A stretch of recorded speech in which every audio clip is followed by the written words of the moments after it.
কোনো পণ্যের ব্যাপারে বলা হয়েছে নিসফ সা আদায় করার জন্য, কোনো পণ্যের ব্যাপারে বলা হয়েছে এক সা আদায় করার জন্য। সেটা আমাদের টাকার মূল্যে কত হয় ওটা ইসলামিক ফাউন্ডেশন সাধারণত বলে থাকেন। আজকে ওই বিষয় মজলিস হলো, তো সেই তালিকাটা এখন আমাদের ডক্টর হারুনুর রশিদ পড়ে শুনিয়ে দেবেন আপনাদেরকে ইনশাআল্লাহ। ওটার মধ্যে যে নোটটা দেওয়া আছে শেষে, ওই নোটটা হলো সবচেয়ে গুরুত্বপূর্ণ, যেটা ভালোভাবে জানা দরকার এবং প্রচার করা দরকার। সভাপতি মহোদয়ের অনুমতি ক্রমে আমি এই ফিতরা নির্ধারণ কমিটির সদস্য সচিব এবং দ্বীনী দাওয়াত ও সংস্কৃতি বিভাগের পরিচালক ডক্টর মোহাম্মদ হারুন রশিদ আজকের সভার সিদ্ধান্ত আপনাদের সামনে উপস্থাপন করছি। 1447 হিজরি 2026 খ্রিস্টাব্দ সালের সাদাকাতুল ফিতর হার নির্ধারণ সংক্রান্ত সভার সিদ্ধান্ত।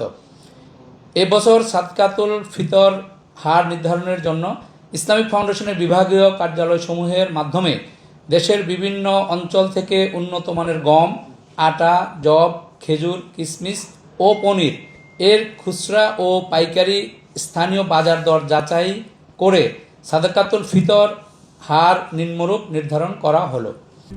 RICL TMX, যুগের পর যুগ স্থাপনা থাকে মজবুত। গম বা আটা দ্বারা সাদাকাতুল ফিতর আদায় করলে তা হবে অর্ধ সা বা 1 কেজি 650 গ্রাম। প্রতি কেজি 65 টাকা দরে সাদাকাতুল ফিতর হবে 110 টাকা। যব দ্বারা সাদাকাতুল ফিতর আদায় করলে তা হবে 1 সা বা 3 কেজি 300 গ্রাম। প্রতি কেজি 180 টাকা দরে সাদাকাতুল ফিতর হবে 595 টাকা। খেজুর দ্বারা সাদাকাতুল ফিতর আদায় করা হলে তা হবে 1 সা বা 3 কেজি 300 গ্রাম। প্রতি কেজি 750 টাকা দরে সাদাকাতুল ফিতর হবে 2475 টাকা। কিশমিশ দ্বারা সাদাকাতুল ফিতর আদায় করলে তা হবে 1 সা বা 3 কেজি 300 গ্রাম। প্রতি কেজি 800 টাকা দরে সাদাকাতুল ফিতর হবে 2640 টাকা।